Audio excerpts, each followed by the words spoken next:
Welcome back, sports gamers. It's the Natural. Had a Madden update drop just yesterday, and finally our prayers are answered, our anger is answered, our fury is answered.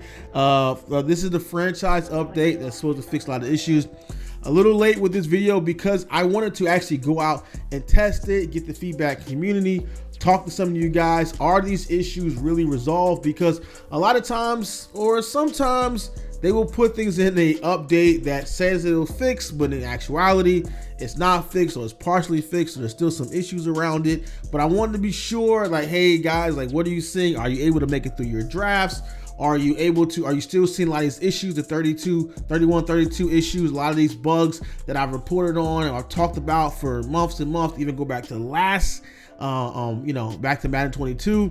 For the most part, I've gotten good feedback from the community about this, but let's kind of get into this update. I'll quickly go through some of the highlights, the important ones in the gameplay update, or, if celebration, signature celebration are important to you. Jalen Waddle, the Waddle has been added as a touchdown celebration into the game. Some issues with exploits people had around pump faking and how they changed how the running back streak will go around the line instead of instead of stemming to the outside first. Some issues with quarterback throw styles and Ultimate Team.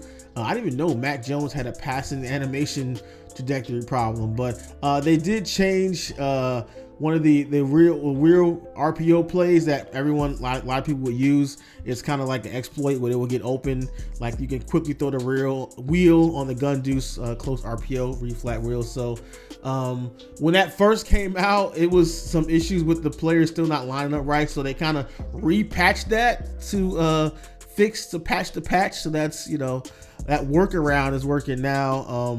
That's really the biggest one. There's some things with celebrations and player ball sticking to their hands and stuff like that. Pause with like the fireman carry touchdown and some kick blocking tutorials. Nothing. Those are the main, really kind of important ones that got fixed as far as the gameplay.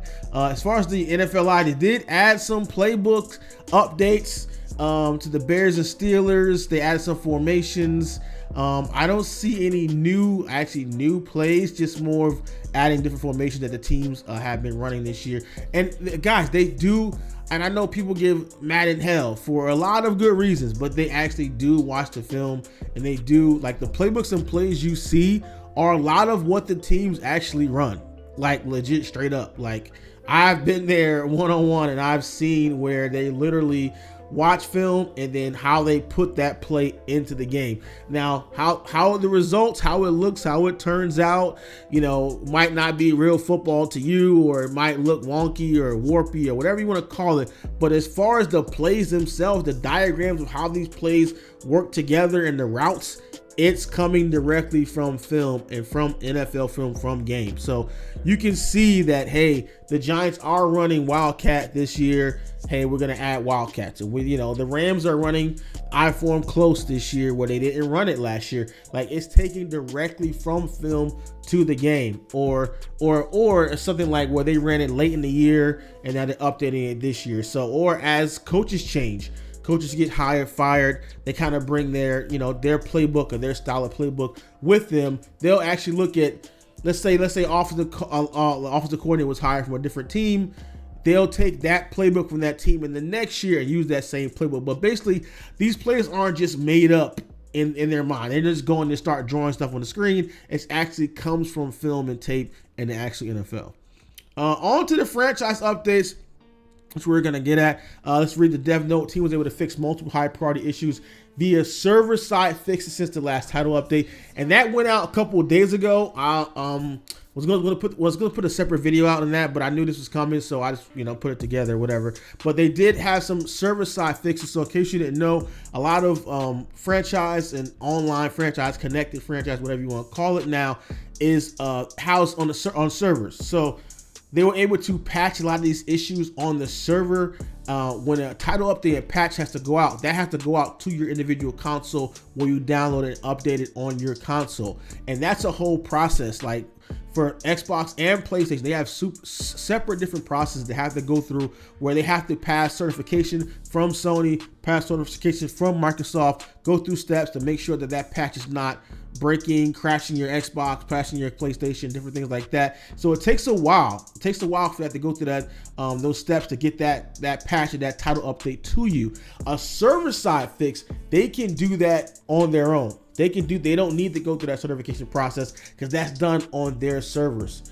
So the draft revert fix is a server-side fix, and while it's deploying at a similar time to update 4, it's not a part of the fix specifically. So that's something that's kind of they're working through. And I don't know how many different servers are out there for franchise, whatever, how long, or there might be patching it in waves, but for the most part, I have been hearing good feedback from the people that I spoke to in the community. Fix the issue where difficulty settings were carrying over from the front end. Yeah, that was that glitch that I was talking about in the previous one. I didn't want to put that out there to show people how to do it, but pretty much how your difficulty setting, you set it to rookie, you can go in and play an online CFM game, and you will be on rookie while your opponent could be on all Madden and give you an unfair advantage. But I didn't want to put that. I don't like putting like game break stuff like that out there and mess you guys' leagues up. I don't want to kind of spread things like that. So fix the issue where the league history screen where commanders were appearing as Washington football team. Issue where some teams not prioritizing the right archetypes. Issue with some players with abilities not appearing in the X Factor database, and the season goal was displaying in the post-game goals rather than preseason game. And general stability improvements. Face the franchise, not gonna touch that, man. Ultimate Team or the yard, Superstar KO. But NFL authenticity, I will go in and show the new cleats, new gloves in a separate video. I will go in, show the likeness updates, compare those guys to their real life counterparts in a separate video that's probably coming later today or tomorrow. So hopefully you guys enjoyed this. Some presentation stuff as well. Missed that. So hopefully you guys enjoyed the video. Make sure you drop a like, subscribe, and let me know your feedback. If you're still having some issues, let me know. We'll pass those details on, and we'll try to get this game in as working as working quality we can get it. I mean, try to salvage as much of Madden 23 as possible. It's been incredibly shaky for those franchise fans out there. So let me know your thoughts in the comment section below. I'll catch you guys in the next video. If you appreciate our content and all the work we do to bring you guys the latest news, tips, and gameplay from your favorite sports games, drop a like, subscribe to SGO today. If you want to take your game to the next level, then join SGO Insider.